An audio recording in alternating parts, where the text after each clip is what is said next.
Now to the U.S. economy and that recently agreed to budget deal. As we told you, it raises spending by hundreds of billions of dollars over the next 2 years. Now, there was a time when Wall Street and Washington worried quite a bit about debt and deficits.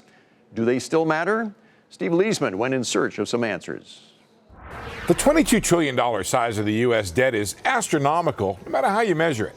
In fact, it's equivalent to the estimate of the total number of stars in not one, not two, but 22 Andromeda galaxies. That's the closest neighbor to the Milky Way. And the debt is growing. It doubles roughly every 10 years and is now set to rise by roughly $1 trillion a year if the recent budget deal is enacted into law.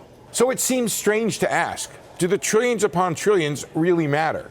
Surprisingly, the new trend among politicians on both sides of the aisle in Washington is the debt doesn't matter, and neither investors nor economists entirely disagree, at least for now. First, while the debt has doubled, the government's cost of borrowing has fallen from 6% in 2000 to around 2% today for a 10-year bond. So a larger debt has not pushed up interest rates. Second, the size of the debt does not appear to have dragged much on growth. Annual government deficits decline in times of strong growth and they rise during recessions. This is in part by design as the government spends more to kickstart a weak economy.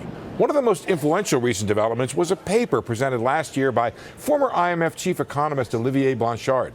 He argued that as long as a country's interest cost is below its nominal growth rate, countries can or even should borrow more. In the U.S., it's like the government invests at 2%, that's the cost of a 10-year, and gets returns of 4%. That's about where nominal growth is for the U.S. Net return, assuming the money is invested well, 2%. So is all that old thinking wrong that deficits actually matter? Might sound like it today, but perhaps not forever.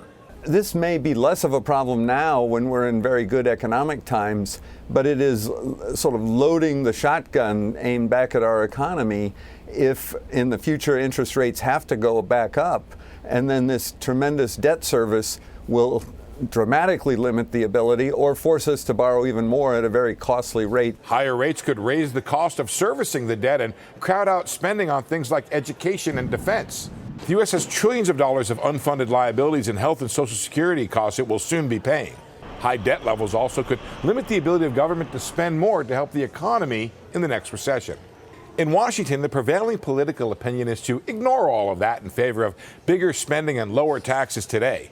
If rates remain low and the economy continues to grow, it's all hard to argue against. And that may be the best argument for at least some fiscal prudence today. No one knows quite how long all the stars will align as perfectly as they are today. For Nightly Business Report, I'm Steve Liesman.